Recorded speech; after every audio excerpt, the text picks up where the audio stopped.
has been said that once Sugar Hill Gang took Rapper's Delight nationwide, that it was an East Coast, West Coast, New York, LA thing. It's an industry thing, but that's not true. It was everywhere, and there's certainly historians who've cited odd places such as Chicago, which isn't all that odd, but various points in between that put out these rap records, and that may be true, but they've gotten it wrong to some degree. At the end of the day, it has been said in Jeff Chang's book, Won't Stop, Can't Stop, that Joe Gibbs put out a cover of Rapper's Delight in New York. Well, that's not true.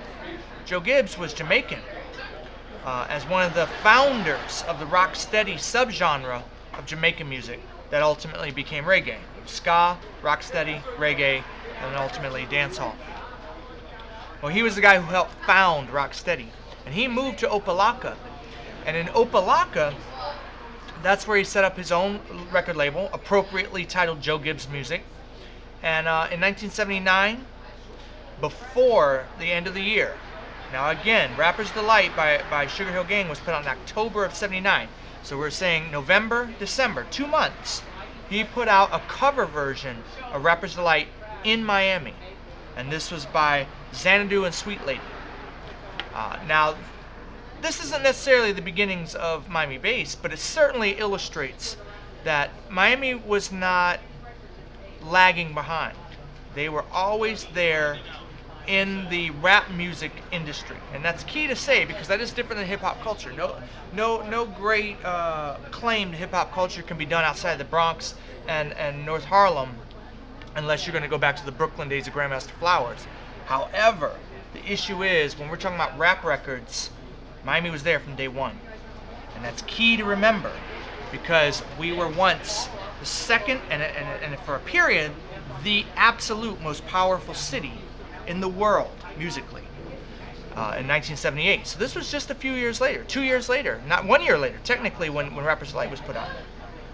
Now, the thing to point out about Rapper's Delight was that was a house band plus tape loops when talking about Sugar Hill Gang's version.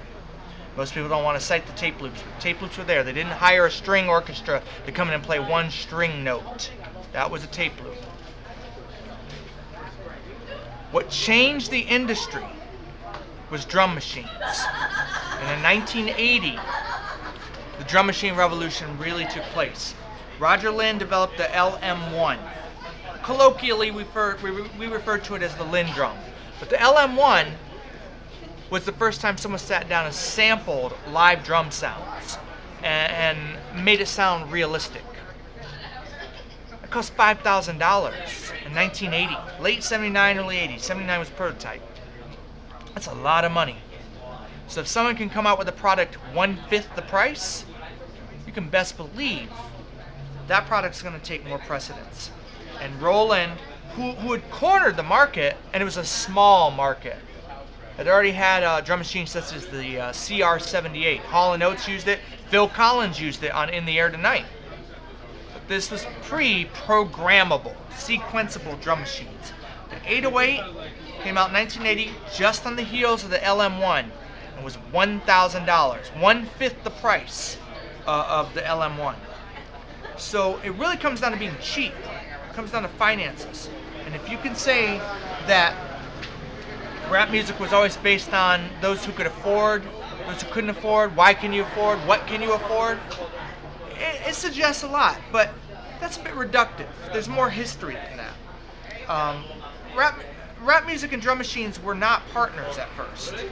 House bands, DJs, these are the beginnings of rap music and hip hop, rap records and hip hop culture.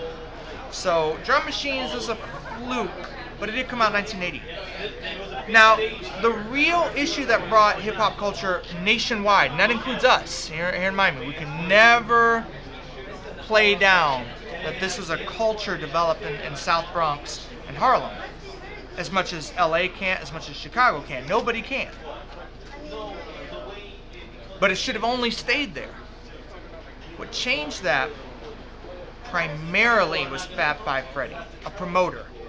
Fab Five Freddy is not an artist the way that people think he's an artist. People wonder, what did he do? I saw him on Yo MTV Raps.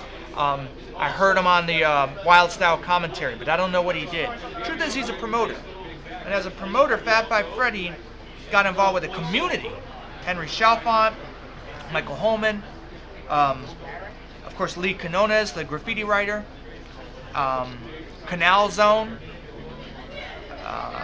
maybe best of all, the TV show TV Party. These things came together and combined the new wave punk rock scene with what was developing as a hip hop scene. And they brought it downtown. They brought it to Manhattan. Now Manhattan, of course, center of the world. So once they brought it to Manhattan, money is involved. And once they bring Bambaataa down as their guy, why would they bring Bambaataa? Why not Herc? Why not Flash? Why not Flowers? Well, Flowers is a bit old, dated for a different generation.